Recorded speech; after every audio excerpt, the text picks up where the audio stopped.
성경 글이 작아서 안 보이시는 분은 앞에 자막 보고 읽으시고요. 성경은 꼭 펴시기 바랍니다. 10절부터 14절 한 절씩 교독합니다. 제가 먼저 읽습니다.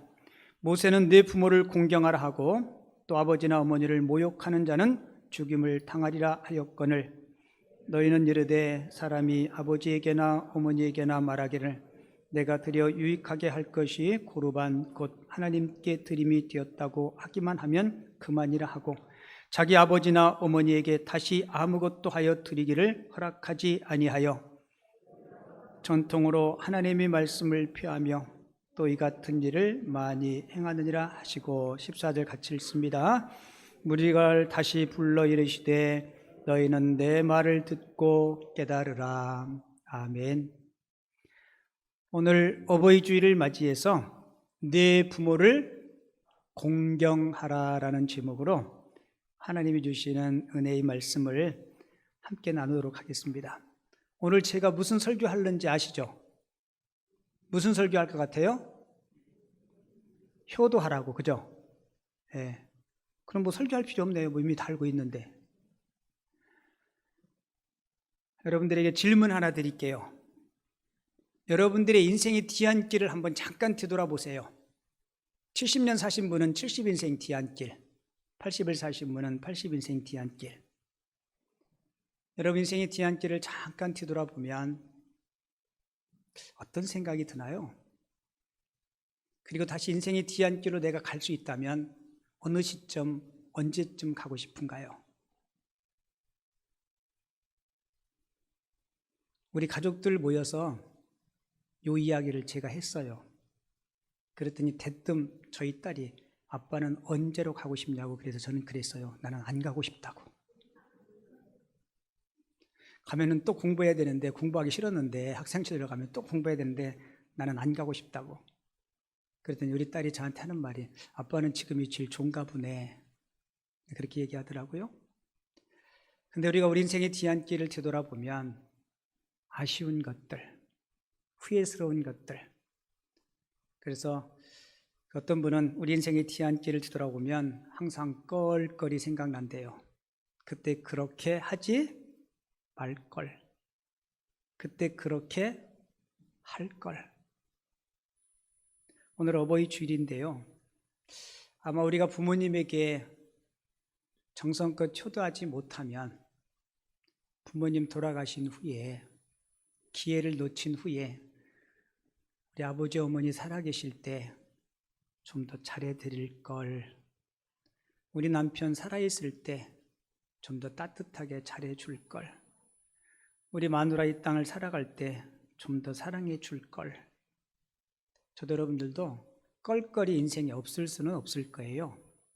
하지만 좀 부정적인 껄들은 좀 줄어들고 긍정적인 좋은 모습들이 우리 마음판에, 저와 여러분들이 인생의 좋은 추억들로 남았으면 좋겠습니다. 하나님께서 하루는 한 천사를 불러서 너 세상에 내려가서 가장 아름다운 것 3가지를 구해오라 시켰습니다. 하나님의 명을 받은 천사가 이 땅에 내려와서 가장 아름다운 것 3가지를 찾았어요. 그리고 마침내 그 아름다운 3가지를 발견하고 그 3가지를 가지고 올라가는데 그 3가지가 이거였대요. 이슬을 머금은 영롱한 장미, 맑고 순수한 아기의 미소, 그리고 어머니의 사랑이었다고 합니다. 천사가 이 3가지를 가지고 하늘나라로 돌아왔어요. 그런데 하늘나라에 돌아와 보니까 장미꽃은 이미 시들어버렸고, 그리고 맑고 순수했던 아기는 탐욕스러운 사람으로 변해 있었다고 합니다. 그런데 어머니의 사랑만이 변치 않고 아름답게 빛나고 있었다고 합니다. 우리가 하나님을 사랑의 하나님이라고 알고 있고, 또 성경은 하나님을 사랑이라고 정의하고 있습니다. 여러분, 이 하나님의 사랑을 가장 많이 닮은 사랑이 있다면 아마 어머니의 사랑일 거예요. 그래서 유대인의 교훈집인 탈무드에 보면 이런 글이 있어요. 하나님은 모든 곳에 다 계실 수 없기 때문에 어머니를 보내셨다. 가슴이 없으시기에 어머니를 보내셔서 안아주셨으며, 젖줄이 없으시기에 어머니를 보내셔서 젖을 먹여 길러주셨고, 어머니 따뜻한 손길로 돌보아 주셨다. 그러므로 어머니는 하나님이 누구신지를 이 땅에서 계시해 주시는 분이시다. 여러분, 이 땅에서 사람이 받은 은혜 중에 가장 최고의 은혜는 부모님의 은혜일 겁니다. 이 어버이날, 어버이 주일이 되면 이렇게 이 꽃 이름이 뭐예요? 카네이션. 카네이션의 꽃말이 뭔지 아세요? 같이 봐요. 사랑과 존경. 우리가 부모님에게 카네이션 꽃을 달아주는 것은 그냥 단순한 꽃이 아니에요. 여러 꽃이 많은데 뭐 장미도 아니고 여러 꽃인데 왜 카네이션을 달아드릴까? 어머니, 아버지 사랑합니다. 그리고 뭐 한다고요? 존경합니다. 여러분, 자식들한테 그런 소리 들으시나요? 전 들었으면 좋겠어요. 그리고 들으셔야 됩니다.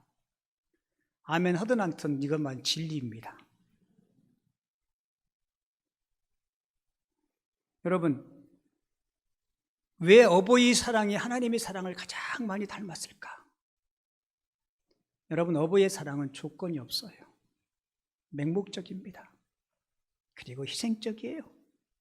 그리고 변함이 없습니다. 그래서 하나님의 사랑을 똑같지는 않지만 이 땅에서 가장 많이 닮은 사랑, 그 사랑이 자식을 향한 어버이의 사랑이에요. 여러분, 우리 기독교는 효의 종교입니다. 그리고 성경은 효를 가르치는 효의 지침서예요.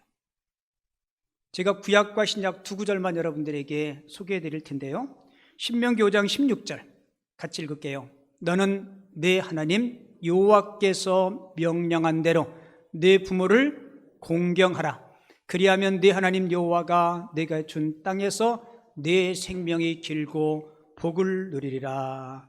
할렐루야. 마태복음에서 예수님은 이렇게 말씀하셨어요. 15장 4절 하나님이 이르시되 내 부모를, 거기서부터 같이 읽어요. 시작.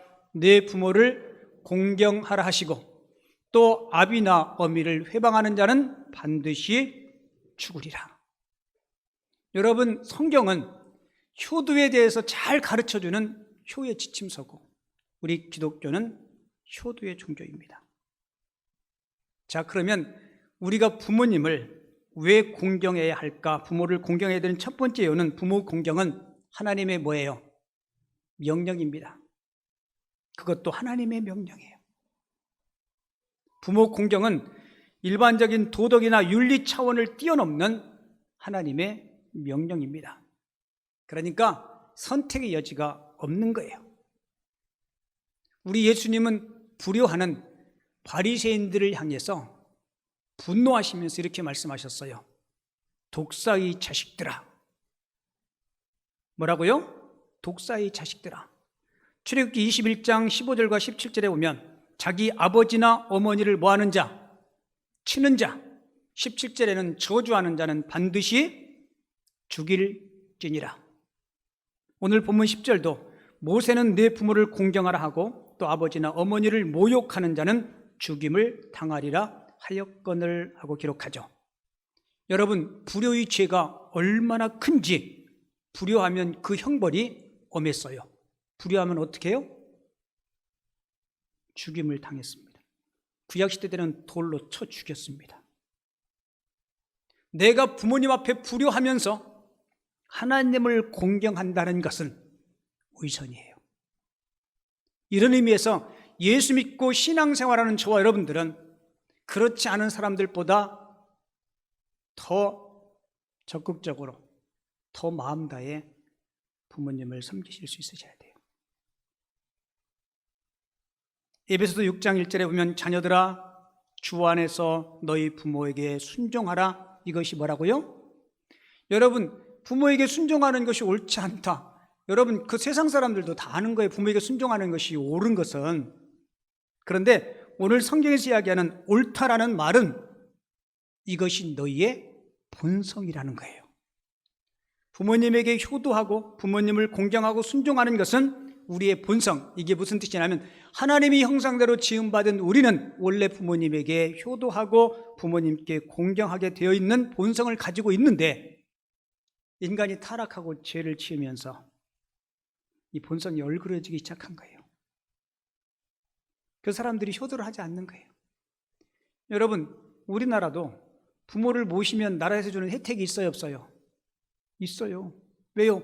부모 공경이 안 하니까 어떻게든지 부모 공경을 시키려고 그런 세제 혜택도 주고 여러 가지 혜택들을 주고 있는 겁니다. 부모님을 공경하고 부모님께 효도하는 것은 여러분 선택사항이 아니고 뭐라고요? 하나님의 명령입니다.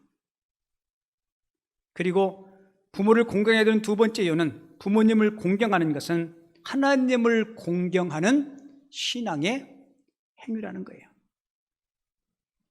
여러분, 성경에 경외한다, 이 경외라는 말은요 오직 하나님에게만 쓸 수 있습니다. 그런데 하나의 예외가 있어요. 레위기 19장 3절을 보면 너희 각 사람은 부모를 뭐하라고요? 경외하고 나의 안식일을 지키라. 여러분, 경외라는 말은 누구에게만 쓸 수 있는 용어예요? 하나님에게만 쓸 수 있는 용어인데 유일하게 내 부모를 경외하고 그리고 각 사람은 누구예요? 모든 사람은 한 사람도 예외됨 없이 모든 사람은 부모를 경외하라. 왜요? 우리 부모님은 하나님의 대리자 역할을 하시는 분이고 하나님의 동역자이기 때문에 우리 경외의 대상이라는 겁니다.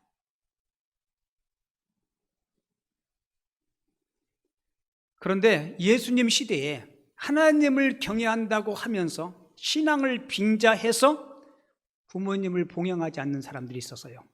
오늘 본문이 그 내용이에요. 하나님을 공경한다는 핑계로 부모님을 공경하지 않았던 그 당시 유대인들을 예수님이 꾸중합니다. 예수님 시대 유대인들은요, 농사를 지으면 밭에서 나는 수확의 일부를 부모님에게 반드시 드려서 부모님을 봉양하게 되어 있습니다. 근데 부모님을 봉양하는 게 점점 꾀가 나고 부모님 앞에 드리는 게 조금씩 아깝기 시작한 거예요. 그래서 생각해낸 것이 바로 고르반이라는 제도입니다. 이 고르반은 하나님께 드린 예물이라는 뜻이에요. 고르반이 무슨 뜻이라고요? 하나님께 드린 예물.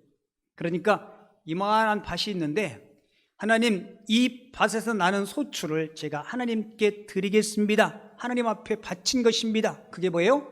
고르반. 이렇게 말하면 하나님께 드렸기 때문에 부모님에게 봉양하지 않아도 된다는 겁니다. 그래서 예수님 시대에 이 고르반 제도가 굉장히 많이 인기가 있었대요.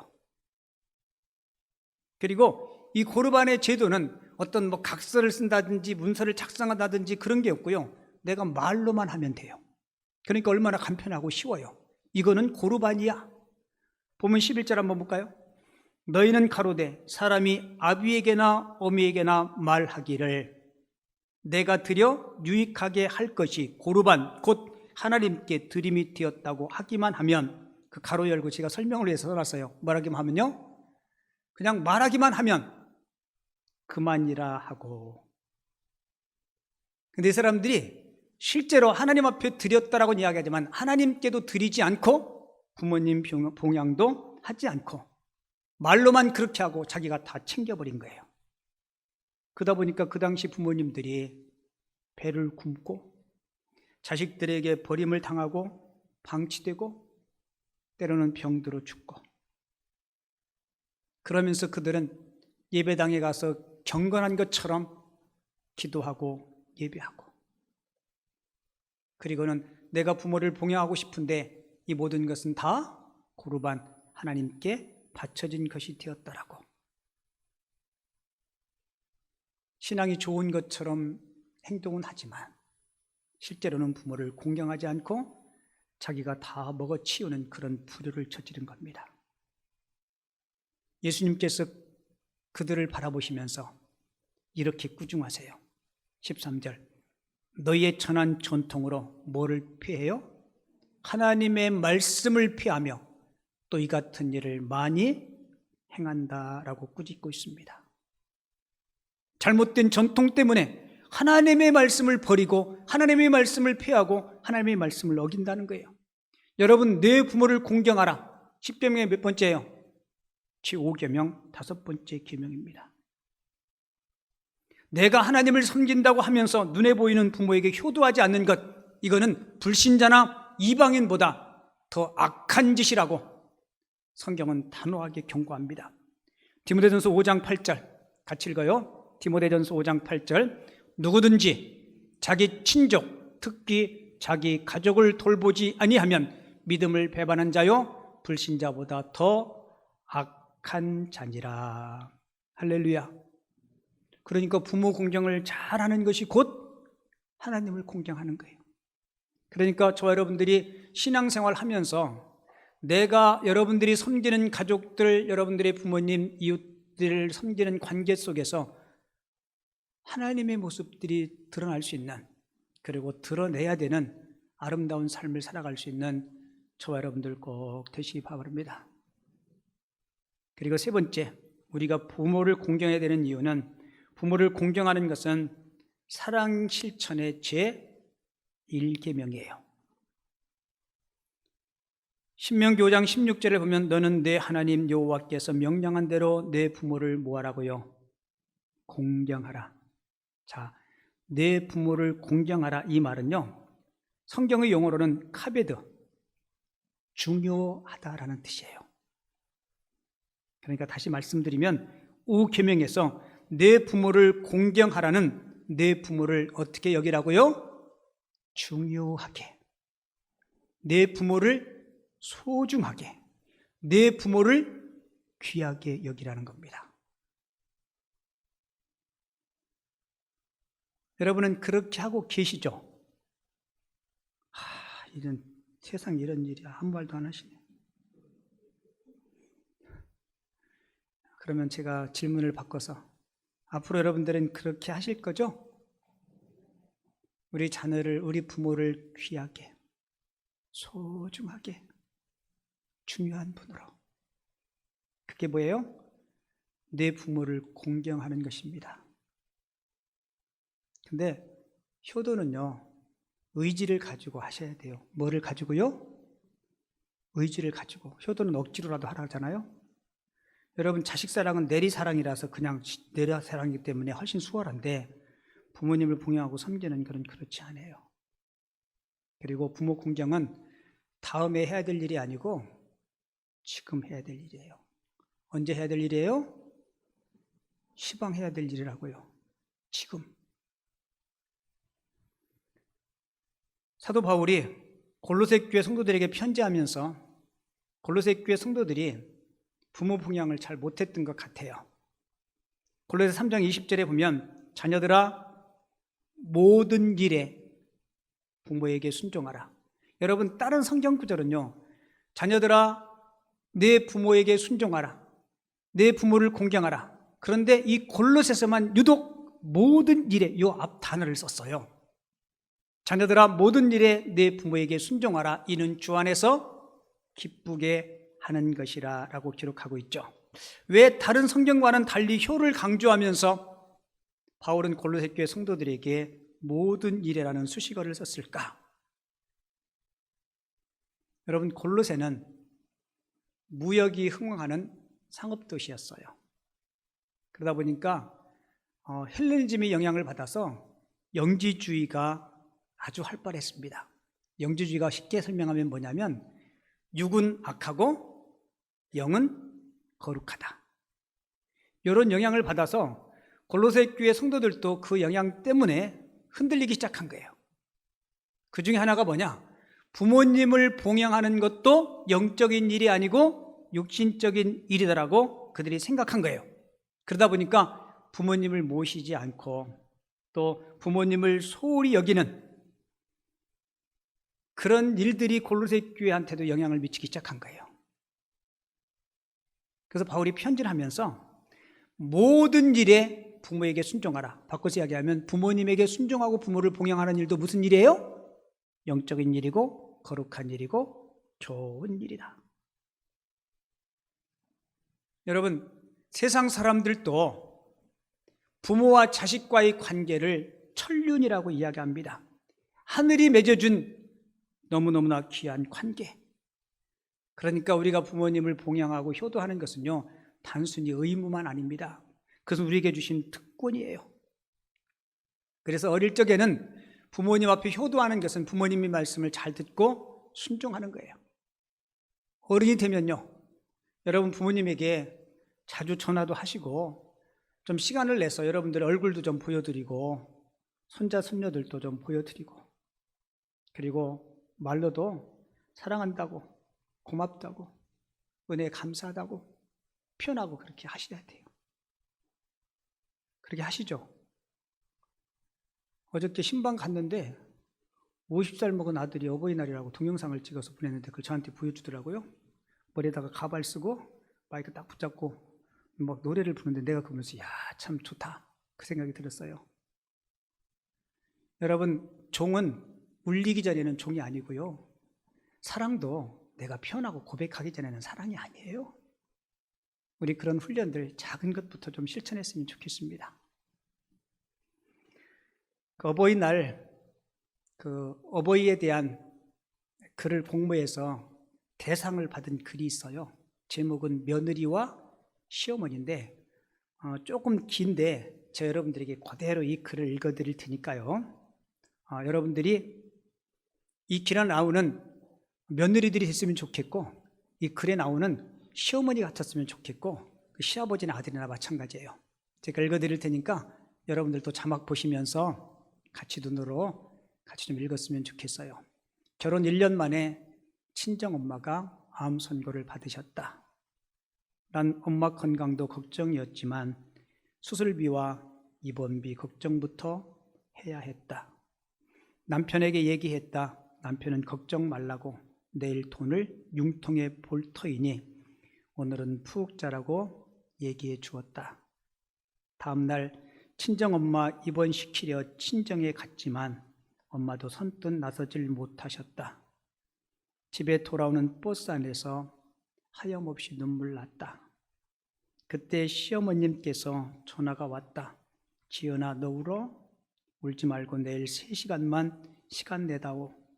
다음날 시어머님과 약속 장소에 나갔다. 시어머님이 무작정 한의원으로 날 데려가셨다. 미리 전화 예약하셨는지 원장님께서 말씀하셨다. 간병하셔야 한다고요. 맥지포 보시고 몸에 좋은 약 한 제를 지어주셨다. 환자보다 간병하는 사람이 더 힘들어. 병원에만 있다고 아무렇게나 먹지 말고 아무렇게나 입지 말고 말씀하시면서 봉투를 내미셨다. 엄마 병원비에 보태 써라. 내가 시집 온 지 얼마나 됐다고 돈이 있겠어. 그리고 이건 죽을 때까지 너랑 나랑 비밀로 하자. 내 남편이 병원비 구해오면 그것도 보태 써. 내 아들이지만 남자들은 유치하고 애 같은 구석이 있어서 부부싸움 할 때 꼭 친정으로 돈 들어간 거 한 번씩은 얘기하게 돼 있어. 그러니까 우리 둘만 알자. 참고로 모든 남자들이 다 그런 건 아닙니다. 모든 남자들이 다 그런 건 아니라고요. 마다했지만 끝끝내 내 손에 꼭 쥐어주셨다. 나도 모르게 무릎을 꿇고 시어머님께 기대어 엉엉 울고 있었다. 2천만 원이었다. 친정엄마는 그 도움으로 수술을 하시고 치료를 받으셨지만 이듬해 봄 엄마는 돌아가셨다. 병원에서 오늘이 고비라고 하였다. 눈물이 났다. 남편에게 전화했고 갑자기 시어머님이 생각났다. 나도 모르게 울면서 어머님께 전화를 드렸다. 시어머님은 한 걸음에 늦은 시간임에도 불구하고 남편보다 더 빨리 병원에 도착하셨다. 엄마는 의식이 없으셨다. 엄마 귀에 대고 말씀드렸다. 엄마, 우리 어머니 오셨어요. 엄마 작년에 엄마 수술비 어머님이 해주셨어. 엄마 얼굴 하루라도 더 볼 수 있으라고. 엄마는 미동도 없으셨다. 당연한 결과였다. 시어머님께서 지갑에서 주섬주섬 무얼 꺼내셔서 엄마 손에 쥐어주셨다. 우리의 결혼 사진이었다. 사부인 저예요. 지은이 걱정 말고 사돈처녀 정은이도 걱정 말아요. 지은이는 이미 제 딸이고요. 사돈처녀도 내가 혼수 잘해서 시집 보내줄게요. 걱정 마시고 편히 가세요. 그때 거짓말처럼 친정엄마가 의식이 없는 채로 눈물을 흘리셨다. 엄마는 듣고 계신 거였다. 친정엄마가 돌아가시고 시어머님은 내 동생까지 잘 챙겨주셨다. 가족들이 외식하거나 여행 갈 땐 꼭 내 동생을 챙겨주셨다. 내 동생이 결혼을 한다고 했다. 시어머님이 또다시 나에게 봉투를 내미신다. 어머님, 남편이랑 따로 정은이 결혼자금 마련해 놨어요. 마음만 감사히 받을게요. 도망치듯 돈을 받지 않고 나왔다. 버스 정류장에 다다랐을 때 문자가 왔다. 내 통장으로 3천만 원이 입금되었다. 그 길로 다시 어머님께 달려갔다. 어머니께 너무 죄송해서 울면서 짜증도 부렸다. 안 받겠다고. 시어머님께서 함께 우시면서 말씀하셨다. 지은아, 너 기억 안 나? 친정엄마 돌아가실 때 내가 약속 드렸잖아. 혼수해서 시집 잘 보내겠다고. 나 이거 안 하면 나중에 내 엄마 무슨 낯으로 뵙겠어. 시어머님은 친정엄마에게 혼자 하신 약속을 지켜주셨다. 난 그날도 또 엉엉 울었다. 시어머님께서 말씀하신다. 순둥이 착해 빠져가지고 어디에 쓸꼬. 제일 불쌍한 사람이 도움을 주지도 받을 줄도 모르는 사람이야. 그리고 힘들면 힘들다고 얘기하고 울고 싶을 땐 목 놓아 울어버려. 오늘은 우리 시어머님의 49제였다. 가족들과 동생네 부부와 함께 다녀왔다. 오는 길에 동생도 나도 많이 울었다. 오늘 10년 전 어머니와 했던 비밀 약속을 남편에게 털어놓았다. 그때 병원비 어머니께서 해주셨다고. 남편과 난 부둥켜 안고 시어머님 그리움에 엉엉 울어버렸다. 난 지금 아들이 둘이다. 난 지금도 내 생활비를 쪼개서 따로 적금을 들고 있다. 내 시어머님께서 나에게 해주셨던 것처럼 나도 나중에 내 며느리들에게 돌려주고 싶다. 내 휴대폰 단축번호 1번은 아직도 우리 시어머님이다. 항상 나에게 한없는 사랑 베풀어 주신 우리 어머님이다. 어머님, 우리 어머님 너무 감사합니다. 어머니 가르침 덕분에 제가 바로 설 수 있었어요. 힘들 시간 잘 이겨낼 수 있었고요. 어머님 너무 사랑합니다. 그립습니다. 제가 꼭 어머님께 받은 은혜 많은 사람들에게 베풀고 사랑하고 나누며 살겠습니다. 너무 보고 싶어요. 우리 시어머님들 오늘부터 적금 하나 꼭 드시기 바랍니다.